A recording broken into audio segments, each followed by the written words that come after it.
to Mr. Buckley in the South. Okay, a lot of information. Mr. Buckley.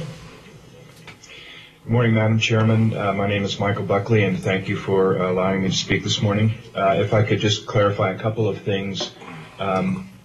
In response to your question on board decision-making, I'll just add that I am aware that there's an old Nevada case, and it dealt with a bank that always accepted late payments, and the court said, you know, if you're always enforcing it one way, you can't suddenly start enforcing what you've given up before, unless you say, okay, we're starting over again and explain the new rules. So I guess, unlike a legislature, courts have put limits on the power of a board to change its mind if people have relied on the way they've done business in the past. So, Mr. Buckley, let me just ask on that, and then you'll continue, of course. So, when there is a shift in a practice, would that require, if you say it's an old court case, some kind of notice being given that we're changing how we're doing business, even though it was a practice of the board, as you just explained? Madam Chair, Michael Buckley, yes, I believe that's the case. If they always did it this way and they never enforced it, I think they would have to give new notice to say, okay, you know, the old board didn't do it this way, but we're putting everybody on notice that's starting now. And it would have to be reasonable, you know, if people acted and changed their units or something like that in the past. I don't think the board could just change their mind. Okay, thank you. And then certainly proceed. Madam Chair, Michael Buckley again. The other thing, just to add on what Karen said about the business judgment, it's basically a defense, and it means that so long as the board acted in good faith, they were reasonably informed. Their decision making is not going to be second guessed. You can't have a court say, well, that wasn't what they should have done. Their business judgment will be upheld. I would also like to clarify a couple of matters of intent, and that is the first was on page 17, section 30. And this says in lines 23 to 25 that the declaration could provide for the approval of another person as a condition to the amendment.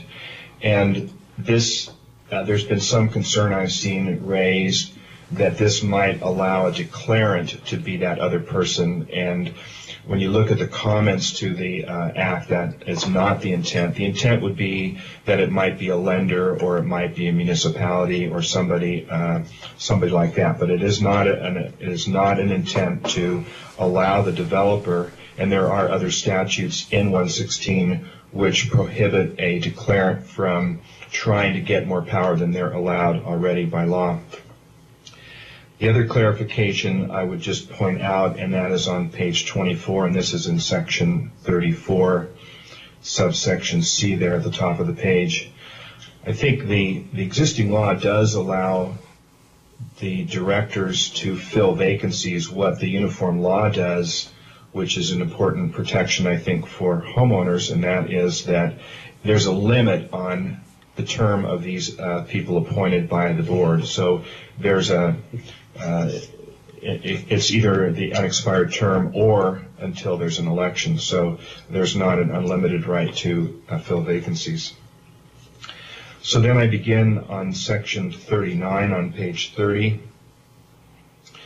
Basically, the changes on page 30 are grammatical changes until we get to page 31, subsections I and J, and these deal with just adding into the requirements for the bylaws that they address procedural rules and any other matters that are required by the law which governs that particular type of entity, usually a nonprofit corporation, matters required by the other statute that should be in the bylaws. It's really more technical than anything else. Section 40, the changes to section 40 really reflect that the pulling out from this section of the removal section into a separate new section. And this also, I would say, is covered, I believe, in SB 174, and will need to be conformed to 174. I think the intent, as Karen mentioned before, was where we had existing law that covered a number of topics, we tried to pull out the separate topics and put them in their own section, as Karen said, so that you can find them. Section 41, this is on page 34, just a technical change that this now cross-references to the new general notice section, which is in section 2. Section 42, on the changes on page, this basically deals with a couple of things. The first thing, on page 38, lines 11 to 20, one thing it clarifies is that the quorum is determined when the vote is taken, not when the meeting is started. So there is a quorum when the vote is taken. And just to go back on page 37, the beginning of section 42 incorporates the concept of ballots that has been added to this in section 116.311, which is section 43. In other words, section 42 is just making a reference to the ballot provisions of section 43. On subsection 4 of 42 on page 38, this is a sort of a default procedural reference to Robert's Rules of Order. I know we've had some comment on that this might not be the right reference, but the intent is that there be a default way of running meetings if an association has not adopted them. Section 43 deals with ballots, and what this is intended to do in section 43 is to allow balloting and specify in greater detail how those how that vote will occur by ballot. There may be some changes. I know we've had some comments on some of the exact terminology here, but the intent is to basically lay out a procedure how an association may conduct a vote by ballots. Section 44, on page 41, clarified on the beginning in subsection 1 of section 44, just because you are a member of the association doesn't mean you're liable for damages to the common elements. Subsection 2, again, this is just clarifying that the proper party in a common element lawsuit is the association, not the unit owners.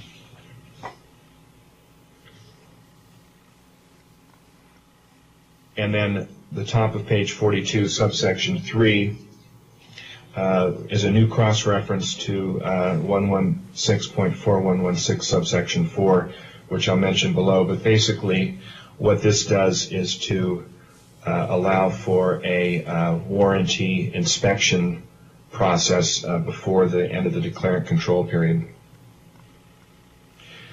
Section 45 deals with insurance.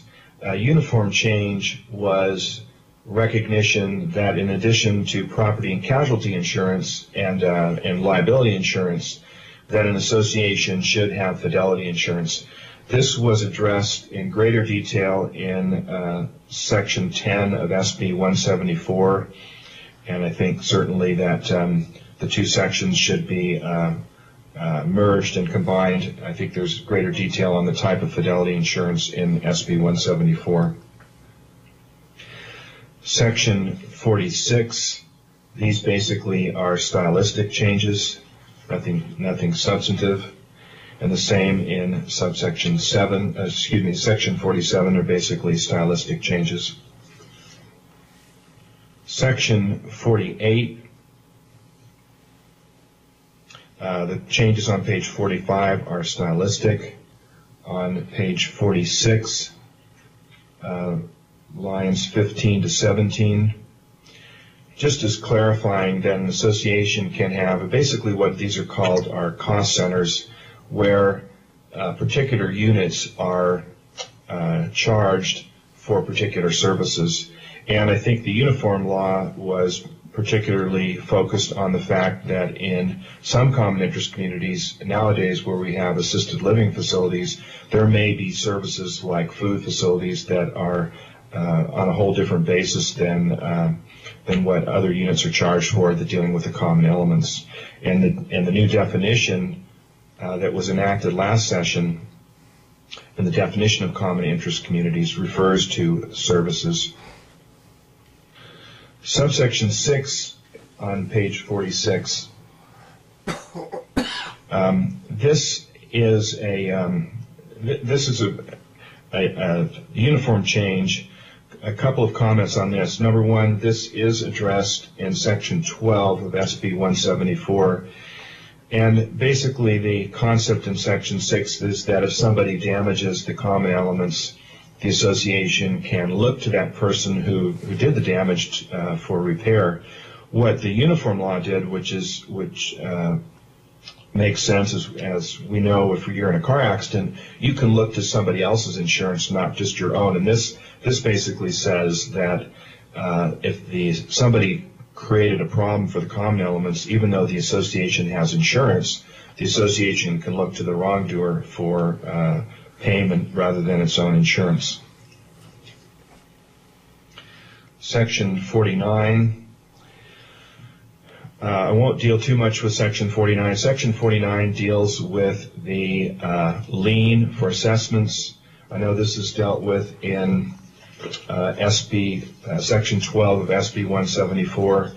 I think, as Karen mentioned, our group of lawyers didn't address the issue of collection costs being part of the super priority, as we thought that was really a political or a policy decision. So this doesn't address that. But we did make all of the technical Ukiah changes to this section, and some of which might not be in section 12 of SB 174. There is a new section on page 48, the bottom of page 48, and going over to page 49. And that is that if the association is enforcing its lien, it has the right to obtain the appointment of a receiver. And one thinks of, like in a normal loan situation, if there is any income producing property. So in here, if a unit is rented, the association would have the ability to get a receiver to collect those rents and have them applied to the assessments that are owed by that unit. Section 50.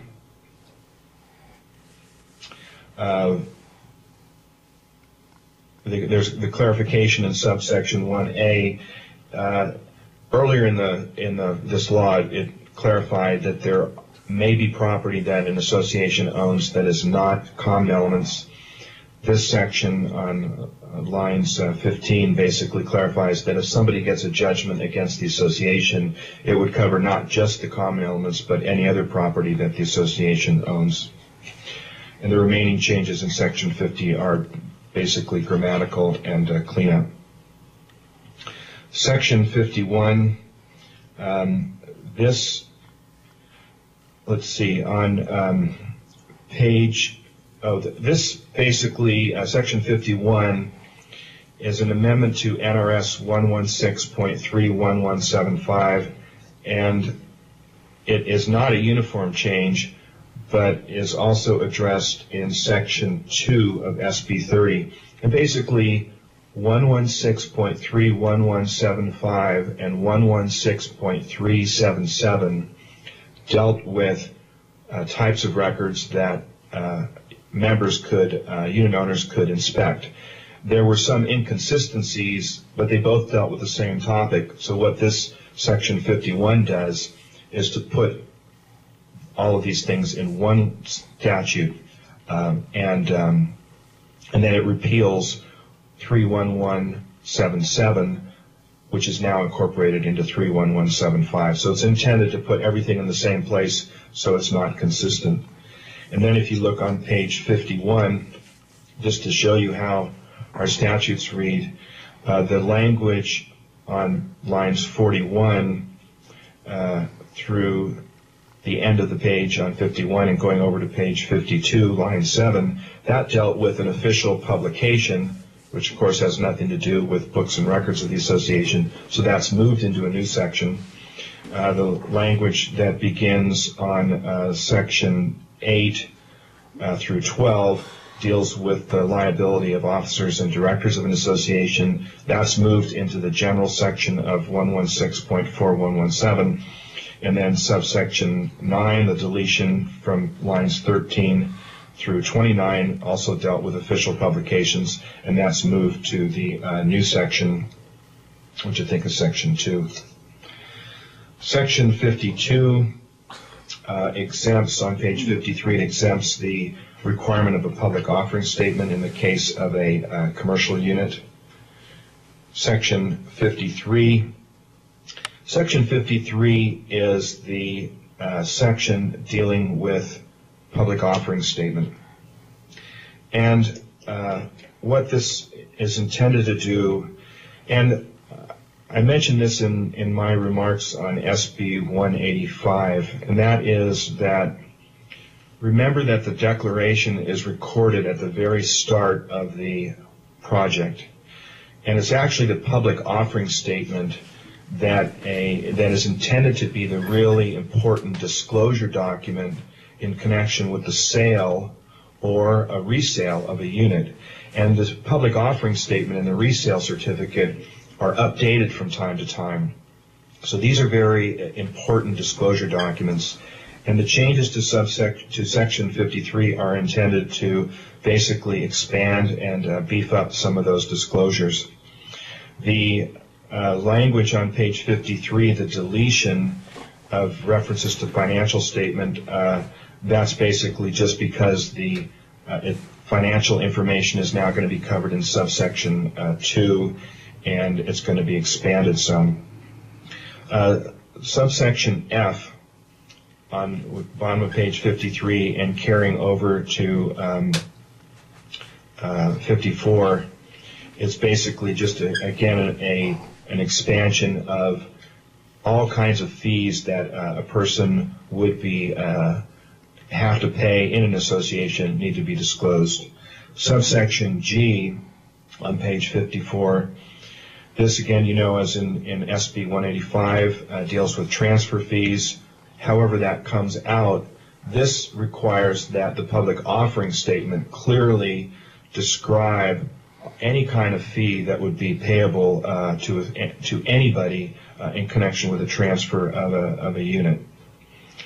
The bottom of page 54, beginning in subsection M, this again, we've had a lot of description on leasing, and SB 185 would put that into the declaration, but this would actually put it in the public offering statement that if there's any restrictions on leasing, that needs to be in the public offering statement. And one of the things that I know that even the lawyers looking at the documents under 116, the declaration, as you may know, is often a document that is around 100 pages or so. The public offering statement is intended to be more user-friendly and short and summary. So the feeling is that the public offering statement is more user-friendly and more likely to be read than all the provisions of a declaration. Subsection N is a new section, and this reflects that if there's any cost-sharing arrangement that is part of the common interest community or that people would have to pay for, that has to be described. Subsection 2 on the bottom of page 54 and going over to page 55 is an expansion of the type of financial information that would be in a public offering statement. Although I'm here testifying on my own as a lawyer, as a member of that committee that worked on this, I'm also a commissioner of the Common Interest Communities Commission, and I know that Commissioner Lean on our legislative meeting on Friday indicated that he had some technical changes that would probably be appropriate in describing this kind of financial information. And you may remember that Commissioner Lean is the accountant on the commission. Section 54 is a grammatical correction. Section 55 is on the bottom of page 56. There was an inadvertent omission in 2009 legislation that this corrects on lines 41 and 42. And on page 57, the intent of section 5 is that in a resale situation, if the association fails to disclose fees that are payable by the seller, it's the purchaser who's protected, not the seller. The seller obviously is liable because they incurred them when they lived there, and just because they sell the unit, they're not escaping personal liability for those charges, but the purchaser is protected. Section 56 are basically stylistic changes. On page 58, there's a clarification that basically a model is an express warranty unless there's a clear disclosure that it could be changed. So it's I think it recognizes what is in fact the practice. Section 57 are basically uniform law stylistic changes. Section 58, these are, up until section 4, are stylistic changes and new cross-references. The new section 4 at the bottom of page 59 reflects a uniform change, and I think this reflects what people or what associations and developers actually do in practice, and that is before the declarant clears out and they're gone, there is an opportunity that this section would permit, and it creates an independent committee of directors that can hire and examine the common elements for purposes of determining whether there may be any warranty claims. The committee, as the Uniform Act says, it's more like an independent audit committee that would look at these things. It doesn't say this has to be done, but it does allow the flexibility so that the association could work with the declarant before they're gone to resolve warranty claims. Section 59 is basically just moving things. We mentioned before that subsection 3, members of the board are not personally liable to victims of crime. That's just moving from another section. And the language on punitive damages at the bottom of page 60, that was enacted last session, and that is just moved from an existing law to put here where it really makes sense. And also, and I would say that this language also appears in SB 174, I believe.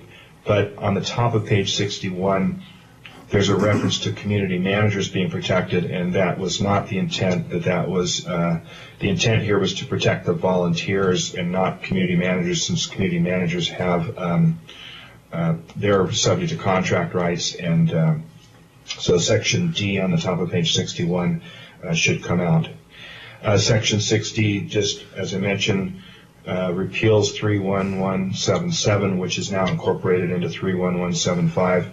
And Section 61 would make this effective January 1st.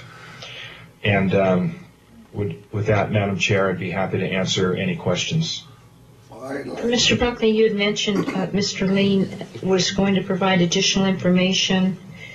Oh boy, lots of pages here. Section 53, is it? It's 4103, so 53, let's see. Section 53. Would you make sure, are you working with him to get that to our staff? Madam Chair, Michael Buckley, yes, I will. Okay.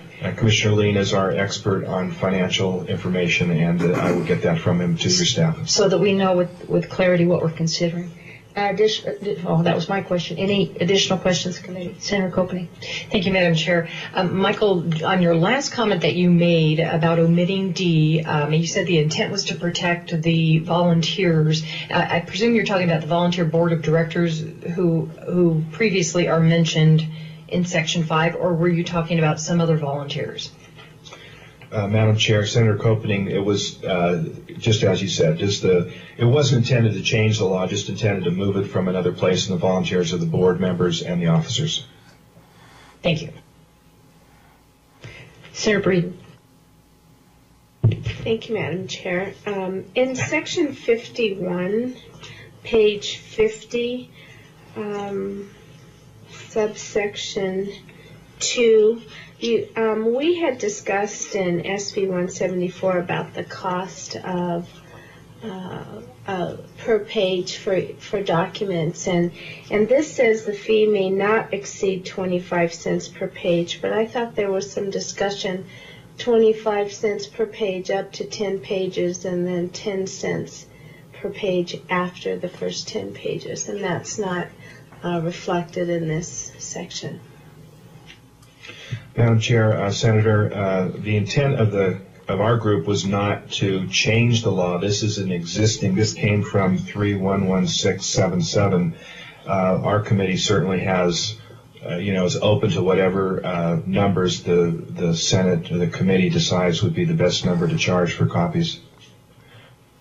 So we didn't change the law, we just moved it. Okay, Madam Chair, I'm sorry. Okay, well then, but there was a lot of discussion regarding that, and I would have thought that change would have been suggested in your language. So, Senator, this was probably in the process of, or already was drafted, probably as we were having those conversations. So, you know what it's like up here. Things lag behind things. So, and that, again, would be the policy we decide in committee to refer on to the full Senate. And, again, committee, as this one may be up there too, the major, big bills like this one, we have 174, 185, and this one, we will see it all again as we piece together toward the end of our custody of legislation before it goes to the floor, how to best address everything at one time, so that we'll say, well, in this bill or that bill, we're going to see it all again so we can make those big decisions with everything in front of us on the omnibus bills. Senator Copeland. And then Senator Gustafson, did you have a question? Oh, she did, Senator Breeden. Okay. Senator Copeland. Thank you, Madam Chair. I think for clarification, I think I understand what Senator Breeden is asking, and Michael can certainly help with this. Existing law, I believe from 2009, what we put in place said that you could not charge over, you can charge 25 cents for the first 10 copies and then 10 cents thereafter. And so that was actually existing law from 2009. I know in SB 185 it actually struck that language out. I don't think that was Senator Schneider's intention to strike it out to allow management companies or associations to charge more, but that was how it was interpreted. So I guess, Michael, the question here would be, this change right here, would it then trump 2009 law that says 25 cents for the first 10 pages, 10 cents thereafter? The way I read it, it just says may not exceed 25 cents per page. So I guess that's the clarification we need, is to know if this is implemented, does that mean that 2009 statute that limited it to 10 cents gets trumped? Madam Chair, Senator Copeland, and Michael Schulman's here clarified this for me. The limit where the cap applies only to minutes, and that's an existing law. This is not changing that, and it's 25 cents is everywhere else.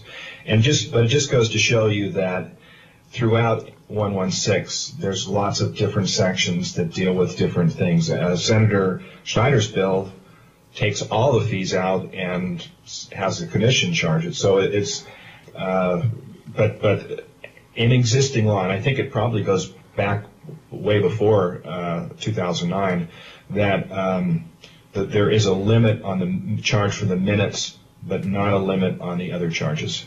And that's existing law. Thank you. Okay, well, thank you for that clarification. And this does go back a ways, so any additional questions or comments, committee? Okay, we'll call witnesses now. Mr. Ashelman in Carson City signed up in support of the measure.